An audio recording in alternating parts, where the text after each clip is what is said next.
Si Pipito de Juan, at saka si Romy Matunog, at saka si Pipito de Juan, at saka Romy Matunog.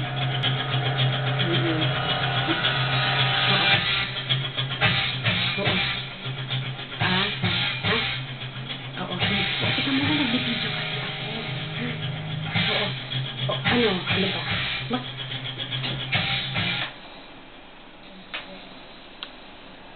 Mamaya yan. Okay, isang magandang umaga po sa ating mga giliw na tagapakinig, Luzon, Visayas at Mindanao at sa buong mundo. Nandito na po ang programang Kalasag Boses ng Bayan at Kakampi ng Masa. At syempre po tayo namimiss po natin itong program natin dahil isang buwan po tayo na hindi po nakasipot sa ating programa. Kung mabuti na lamang po at nandito po ang ating pong mga magigiting na mga co-anchors ng programang Kalasag Boses ng Bayan at Kakampi ng Masa. At tayo po ay tuloy-tuloy na magpalaw sa ating programa. Ako po ang inyong kalasag at tanod ng bayan, si Tito de Juan. At syempre po mga kaibigan, mga taga-subaybay, meron po tayo ditong mga masisipag talaga na ito po yung nagmaman sa atin nung tayo po'y wala. Ang ating pong mga kasamahan sa Kalasag Boses ng Bayan at Kakampi ng Masa. Walang iba po ang ating pong kasamang si Romy Matunog. Magandang umaga, kasamang Romy. Magandang umaga, kasama Tito de Juan at lalo na kay Madam Mayet. Robles, magandang umaga sa inyong lahat. At siyempre po ang ating pong First Lady ng ating pong programa, ang ating pong kasamang si kasamang Mayet Robles. Magandang umaga, kasamang Mayet. Okay, magandang umaga po sa ating mga tagapakinig. At syempre, subaybay niyo po kami sa YouTube dahil nakakamera po kami ngayon. So, mag-stay po tayo dahil meron po tayo sa loob ng 30 minuto na makakaniig namin kayo. Okay po mga kaibigan, at siyempre po marami po tayong mga pag-uusapan ngayong umagang ito dahil po sa maraming mga pangyayari sa ating pong lipunan. Lalong-lalo na po ay nalalapit na po yung ating pong eleksyon. Mainit na po ang ating pong mga politiko. Lalong-lalo na po yung mga politiko na dumadalo po ngayon sa mga graduation ng ating pong mga kabataan. Lalong-lalo na po sa elementarya, hindi pa naman po makabuto yan. Pero yung target po ng ating pong mga politiko dyan ay siyempre po ang mga magulang. Hindi po sa ating mga high school students. Hindi pa po ang iba dyan, hindi pa po makabuto. Pero tinatarget na rin po ang mga magulang niyan ng ating pong mga epal na mga politiko. At siyempre po, ating pag-usapan maya-maya lamang ang tungkol po sa mga kontrata na pinapasok po ng ating komisyon ng eleksyon para sa ating pong nalalapit na eleksyon. Kailangan pong malaman ng taong bayan kung ano-ano ba talaga, kung ano ba yung direksyon natin ngayon sa eleksyon na ito para po ma-educate natin ang ating pong mga kababayan. At siyempre, si kasamang Mayet, simulan mo kasamang Mayet kung ano po yung mga napag-usapan dyan sa mga pagpupulong ng ating pong komisyon ng eleksyon. At sige po. Nabalitaan sa Rembrandt, actually, isa si Mel Magdamo at saka si Leon Peranta na bisita doon at naghayag ng kanilang natuklasan tungkol doon sa Comelec natin, Comelec, yan. So, pakinggan po natin yung kanilang pag-uulat sa balitaan sa Rembrandt. What's going on is Comelec insists on using smart mapping despite so many opposition, despite the Supreme Court temporary restraining order against smart mapping, and even the religious leaders who actually endorsed our complaints. I have here a copy of a complaint which we filed together with Calion, Derata, and the citizens, the C3, Clean and Credible Election. It was endorsed by Archbishop Oscar Cruz. We filed this last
like when there was a demonstration last Monday, biglaan yun, on very short notice, pumunta yung media doon, bawal manood daw ang media sa demonstration.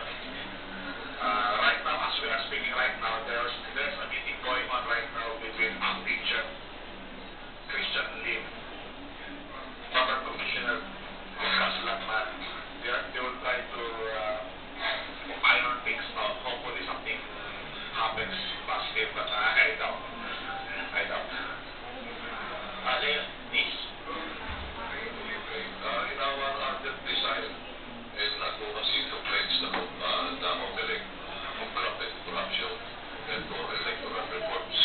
Nag-file kami last week, April 1 diary, ng pertinent pleadings. Actually, it's a semi-complaint or a semi-request for assistance for the Ombudsman to investigate another, we could call this one as a fiasco. Parang expose ito eh. According to our documents that we got from reliable sources, there are two contracts. One is the lease agreement between COMELEC and Smartmatic, and the other one is the purchase agreement. Based on these two contracts, it was expressly stated that the warranty should be free of charge. Okay? So, first time to na-expose sa Ombudsman, and first time to na-expose sa media. So, nandito ngayon yung mga in-annex naming dalawang documents na nagsasabi na ang warranty should be free. Hindi katulad ng napihan mo. Kami po, isa kami sa nagpapihan mo ng repatriation at saka the prostic contract.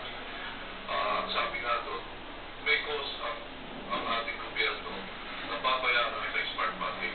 Pero based on these two contracts, yung lease contract and the purchase contract between COMELEC and Smartmatic and the lease and purchase of the Ticos machine, ang sinasabi rito, they will not be free.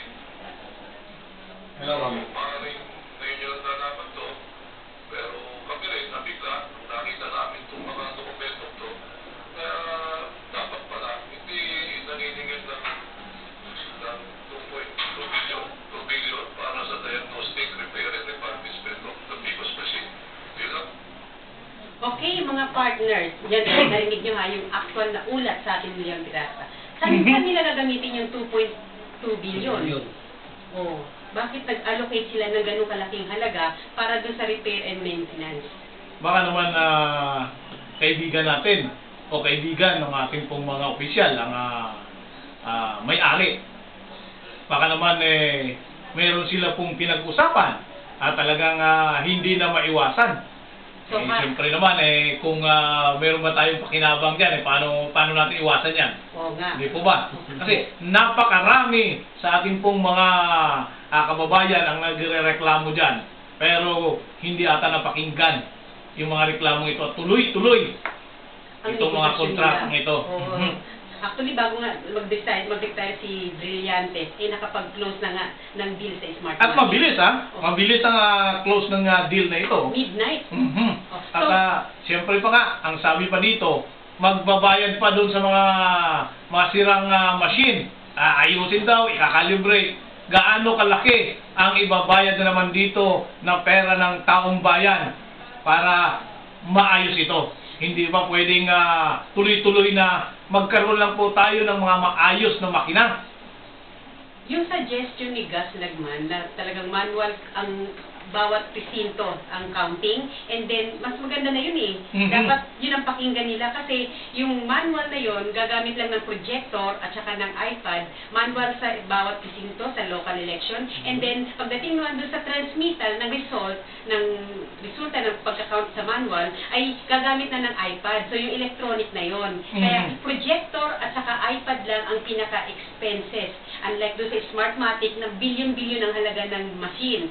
At doon, yung mga expenses na yun na ginamit sa iPad at saka projector, yung projector, iPad, yun na yung pwedeng i-donate na. Pagkatapos ng election, i-donate na doon sa eskwelahan na kung saan ginamit yung mga facilities nila. So, di ba mas mura? Kaya nga dito sa ating mga kababayan, tayo po ay huwag po tumigil na ating pong bantayan po ito dahil po nakasalalay po dito ang kredibilidad ng ating pong darating na eleksyon sa 2016 at gayon din po ang pera ng bayan na talaga naman pong ang bilis-bilis gastusin kapag hindi sa kanila. Kaya mga kaibigan, huwag po tayong magsawa ng bantayan itong mga pangyayaring ito. Magiging vigilant po tayo dito upang hindi po tayo maloko. Di po ba mga kasama? At siyempre po, yung COMELEC, dapat po natin din ipaliwanag sa tao kung bakit po nagkaroon ng mga mabilisang kontrata. Lalong-lalo na ito, nirereklamo itong Smartmatic dati, pero Smartmatic pa rin ngayon. Hanggang ngayon. Na-close na yan. Wala na ba po tayong mga iba pang kumpanya na pwede pong mag-over sa atin na makamura po tayo? Yun na lang po ba nag-iisang manufacturer niyan o kaya nagtitinda ng mga ganyang gadget? At saka mahal nga ang maintenance ng kasi mag-rent pa tayo ng warehouse na paglalagakan ng mga Smartmatic na yan. Every 3 years lang naman natin gagamitin. So yung suggestion talaga ni Gus Lagman, mas ideal na yun at saka mas practical. Talagang win-win tayo pagdating yun sa tinake natin na solusyon. Anyway, sabi nga sa report ni Leon Peralta, ay talagang nakabantay pa rin doon sila Christian Lim at saka si Gus Lagman doon sa pag-uusap sa COMELEC. Nakatutok din sila Mel Magdamo at saka si Leon Peralta. Yan po mga kaibigan, huwag po nating patumpik-tumpik po sa ating pong mga pagbabantay. Natin pong bantayan ng mabuti ito upang masigurado po natin na ang ating pong darating na eleksyon ay credible po at ang ating pong pera ng taong bayan ay magamit po sa maayos.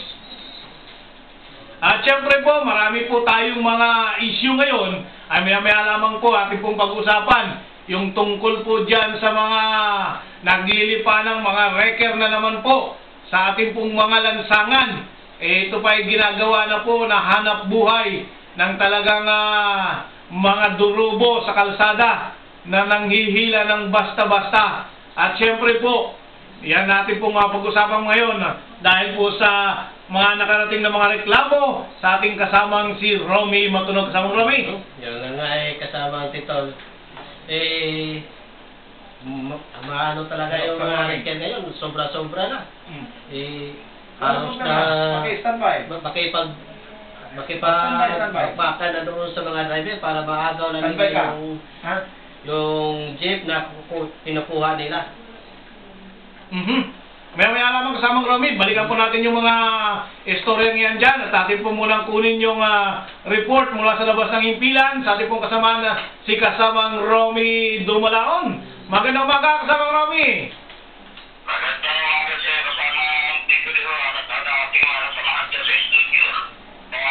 Inaatala na nga ng matlapit na isang darating na alala na anong bigyan ng Mayo magkakaroon ng mga alala dito sa lalawin ng Bulacan.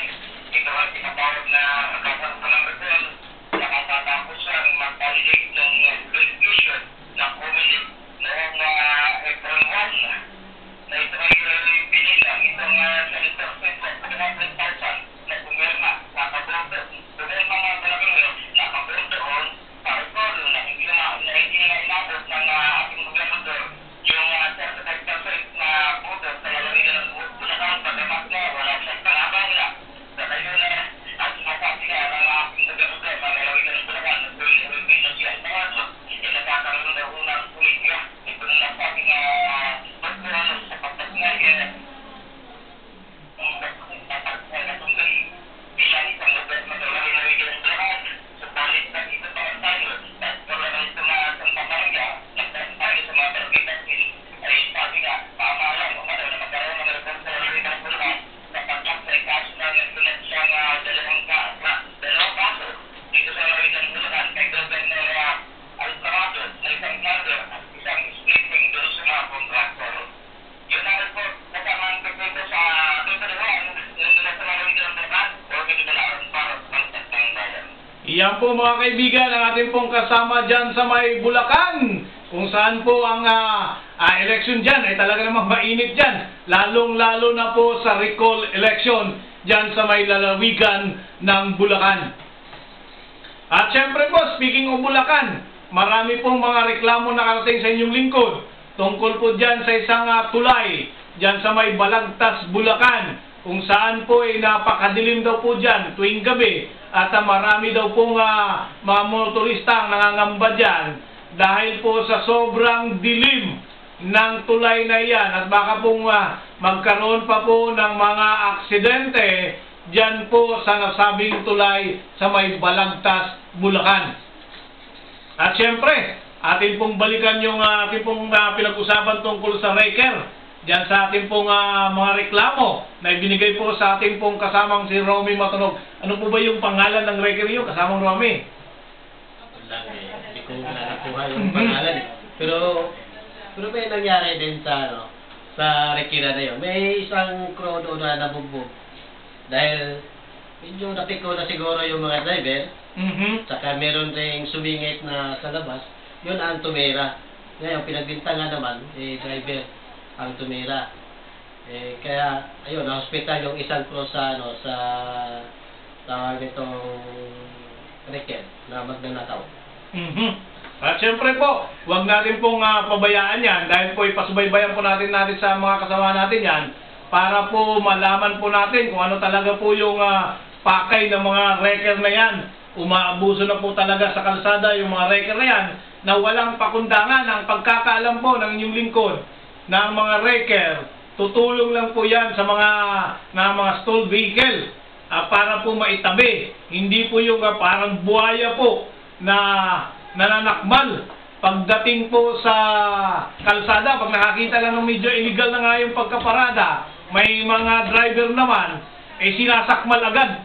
Kaya nga kung sakali po mayroon po kayong mga na-encounter na mga problemang ganito, itawag nyo po sa aming pong programang Kalasag Boses sa Sambayan at Kakampi ng Masa para ito po yatin may parating sa mga kinaukulan.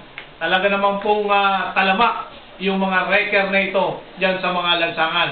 At pwede sigurong picturean din nila. Kailangan may ebidensya tayong kuha na litrato. Yun ang ano doon eh. Dahil medyo kabado sila eh. Okay. So, may iba naman tayo, partner. Tungkol dun sa mga gift certificate na mayroong expiration date. Yun na. Ang pagkakalam ko dyan kasamang may din sa mga sinasabing gift certificate, mayroon na itong pinalabas na batas o ordinansa na ipinagbabawal doon sa mga kumpanya, lalo na yung sa mga establishmento, na mag-issue o magbigay ng mga promo ng gift certificate na may expiration. Oo. Kasi nga kagabi, ito, naranasan ko ito sa bench, sa SN Sukat, yung bench doon, na meron kaming dalawang gift certificate na nakaligtaan lang ng kapatid ko na gamitin. So, March 15 ang due day, ang last day ng validation niya, pero April 10 na kahapon, nakagabi nung pumunta kami. So, bakit nga ganon? Dapat walang limitation kasi ang gift certificate, binibili din yan at ipinandirigalo sa mga tao. So, may halaga yan. Bakit may expiration? So, di ba, kahit nga sa check, meron pang duration na pag-still check na siya, yung after a year, saka lang pwede uling, pero i-reissue ulit yung panibagong check eh. So, yung sa SM Sukat na yan, nasakyan ko mismo na talagang tinanggihan nila dahil expired na yung gift certificate na yon sa bench Sukat SM. Dapat po talagang ireklamo yan, lalo sa DTI. Oo. Ireklamo po yan dahil nga sa hindi tama po, binili mo nga yan. Mabuti sana kung binigay lang sa'yo, dahil kung medyo hindi ka masaktan dahil binigay lang sa'yo. Pero kung ito'y binili mo, ipinanregalo nga yan eh. At may halaga yan nung kinuha nila sa bench. Siyempre naman. Kaya dapat po na talagang walang expiration yan. Dahil po i-promo nyo yan.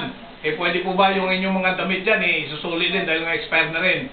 Hindi po pwede, di ba? Kaya kung kayo po ay magbibigay ng promo, sagad-sagarin nyo na po hanggat sa hindi po yan maipalit sa inyo ng customer. Dapat igalang po ninyo yan. Kung minsan kasi, dito po sa atin, pag makalamang, lalamang. mga durobo. Kung makakalusot lang. Kung makalusot, lulusot. Yun lang. At siyempre po mga kaibigan, tuloy-tuloy po tayo sa ating programang Kalas sa Boses ng Bayan ng Kakampi ng Masa. At atin po muna pong batiin ang ating mga kasamahan dyan sa may Bacoor, Cavite. Kung saan nandyan po yung ating mga kasamahan sa pamamahayag, sa broadcast man at saka sa print. Kung saan po, mayroon po silang ginaganap ngayon dyan na March for Justice doon sa ating pong kasamahan na si Ruby Garcia na pinaslang po dyan sa may Cavite. Hanggang ngayon po ay wala pa ring resulta doon po sa kanya pong pagkamatay. Kaya nga nanawagan po ang ating mga kasamahan dyan sa pamamahayag. At sila po ngayon ay mayroong March for Justice dyan na magsisimula po dyan sa Bacoor Police Station.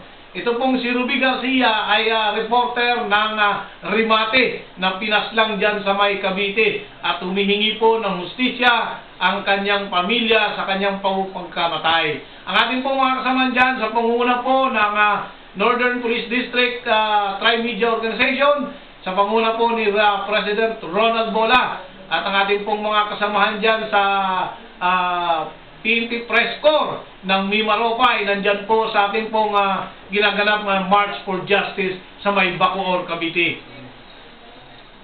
Kawawa naman yung kasama natin Tapos, Siyempre po. pinabayaan lang. Yan po talaga, partner, ang ating pong mga kinakaharap na suliranin. Dahil po sa trabaho natin sa pamamahayag, marami po tayong nasasagasaan. Pero mas marami po ang ating pong natutulungan. Kaya po dito po may nag-text po sa ating partner na talaga naman po mga natutulog daw sa pansitan yung mga opisyal, kaya hindi po nabibigyan ng hustisya yung mga pangyayari po sa ating pong mga kasamahang mga media practitioner. Ang tanong niya, partner, baka nabayaran yan, kaya natutulog. Kaya hindi na kinalaw. Baka tamad. Yun lang. Natama dyan dahil may pinasok to sa bulsa. At dyan po sa may Giginto, Bulacan, nag-text po natin ating mga kaibigan dyan, lalo si kasamang Romy, na talamak daw po ang mga picture dyan sa may Giginto, Bulacan, sa LTO Tabang. Talaga naman pong pinagbabawal po yung mga picture na yan. Ay baka naman po yung mga empleyado nila dyan, yung picture. Para dumulipay po yung kita, kasamang Romy. Talaga naman. Yun na, pag-picture na, wala talaga. Mismo na sa loob. Okay, naranasan ko yan Kaya nga Pero yung may pangyayari sa Caloocan, sa UCC, ano yung i-report natin sa kanila? At siyempre po, marami po tayong mga naranasan itong mga nakaraang mga linggo kasamang Mayor. Dahil po dyan sa ating pong pag-ikot-ikot, lalong-lalo na po dyan sa Caloocan. Napadpad po tayo dun sa may University of Caloocan. Kung saan po atin pong napansin na talagang sobrang kaguluhan nung April 6 na nagsimula po ang submission po ng requirement ng mga papasok pa lang sa first year college dyan sa University of Caloocan. Kukuha pa lang ng entrance yun. Entrance exam. Magsasubmit pa lang ng requirements para maka-schedule sila kung kailan yung entrance examination nila. Pero ang inabot po ng mga estudyante ay kalbaryo. Imagine mo kasamang Mayet, yung eskwelahan na yan, in fairness naman sa eskwelahan na yan dahil dinagsa naman talaga ng tao. Dahil po yung pahayag po ng ating pong mga opisyal dyan na libre po ang tuition fee dyan. Talaga naman po malaking bagay po yan sa ating pong mga kababayan. Kaya dinagsa po ng mga mag-aaral na nagtapos sa high school itong universidad na ito. At medyo nagkaroon ng kalituhan at kaguluhan. Dahil po sa Lunes pa lang ng linggo pa lang ng gabi, may pumila na. Pagdating ng Lunes, yung iba madaling araw, halos nasa 5,000 na ang nakapila. Doon nagkalituhan kung saan po magsisimula at ano yung pamamaraan para ma-accommodate ang mga kabataang ito para sa kanila pong pag-submit pa lamang ng requirements. At doon mo palang malaman kung kailan ka babalik para magkuha ka ng entrance examination. Kaya, imaginin mo, alas 6 ng gabi, ng linggo, nakapila na. Tapos buong maghapon ng Lunes, hindi pa rin po sila naabutan dahil sa sobrang dami. Umigit kumulang, ilan ang mga pumila? Nasa almost 6,000 yung mga estudyante pumila. Kaya nagkagulo ang sistema nila. At marami pong mga hinimatay na mga kabataan. At syempre, ano naging papel ng inyong lingkod na? At tayo naman, nung Lunes ng gabi, tayo po'y pumunta roon. Nagkaroon po tayo ng, tumulong po tayo sa mga proseso. At kasama po natin yung isa nating kasamang media na si Francis Tica. At nag-suggest po tayo na magkaroon po ng pila at bibigyan lahat ng numero. Kung ano lang po yung number na ma-accommodate, yan ang pabalikin kinabukasan.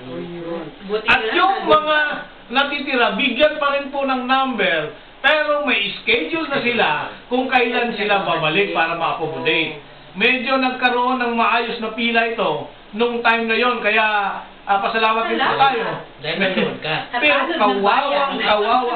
kawawang-kawawa ang mga estudyante na pumila. Gutom, pagod, uhaw, at puyat ang inabot po ng mga kawawang estudyante na nag-aspire na magkaroon po ng libreng matrikula sa universidad na yan.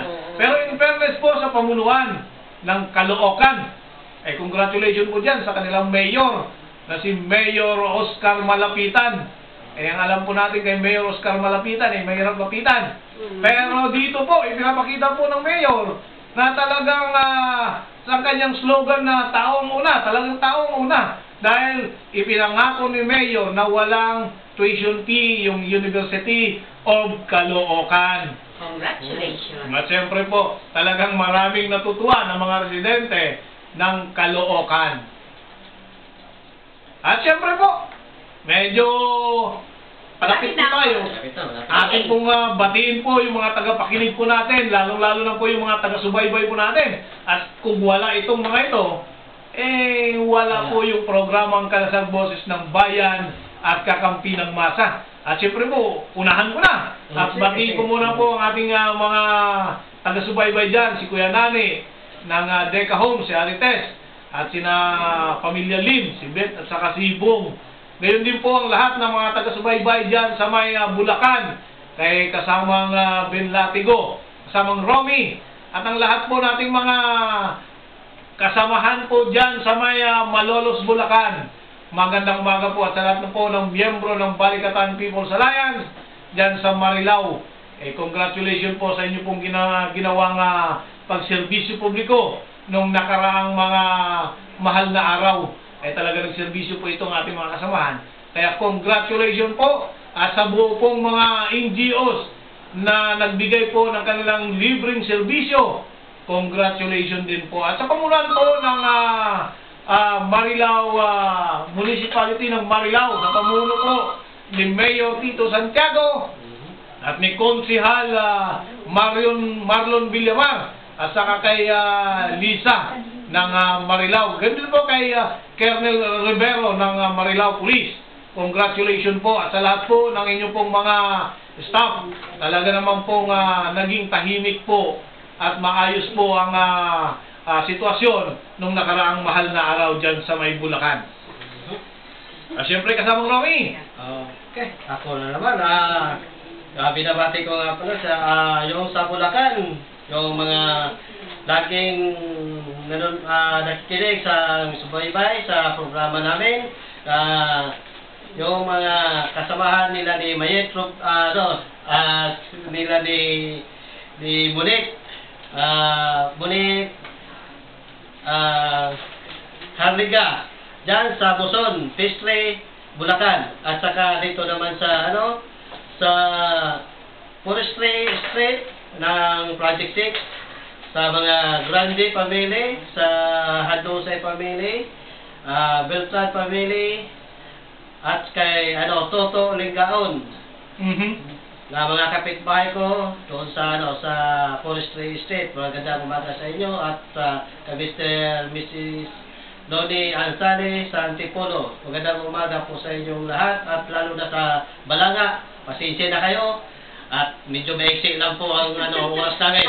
Magandang umaga po sa inyong lahat. Okay, ako naman po ang inyong mami at babaeng lagalag, Mayet Robles. Inaanyayahan ko po kayong buksan sa YouTube ang Tindig Balitaan sa Rembrandt at doon niyo po masusubaybayan. Doon nakaraang linggo yung aking pagsasakripisyo namin nung samahan namin sa ginawa naming kwaresma ng aming buhay. Yan. Panoorin niyo po doon dahil talagang dinodocument ko na po ang lahat ng galaw ng inyong mami at ng aming samahan. Para naman niyo po kung paano namin tatanggalin yung piring sa mata ni Lady Justice. Nandun ho ang clue.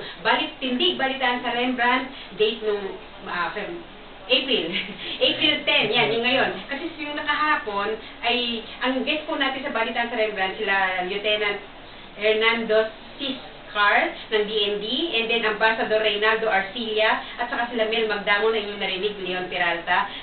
So, ang kabuuan po at kompletong mapapanood nyo, yung nagkaganapan doon, ay mapapanood nyo sa YouTube. And then, binabati ko rin po si Rodolfo Lopez, no? Magpagaling ka na partner, dahil marami po tayong labanan na pupuntahan. Okay? So, yun. Ako po muli ang inyong lingkod.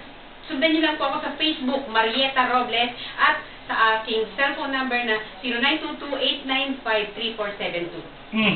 At syempre po mga kaibigan, maraming salamat po sa inyong pagsubaybay. At bago po ako magpaalam, ay binabati ko muna po dyan ang ating pong kasama at doon po sa ating pong mentor ng Arlis na si Pastor Eldelbert Cristobal ng Saog, Marilao, Bulacan. Magandang umaga po at sa kanyang pamilya at sa lahat po ng mga taga-subaybay sa programang Kalasag Boses ng Bayan at Kakampi ng Masa. Sa susunod po na Sabado, tayo po ay magkarinigan. Maraming salamat po. Ako po ang inyong kalasag at tanod ng bayan, si Tito Diwan. Maraming salamat po.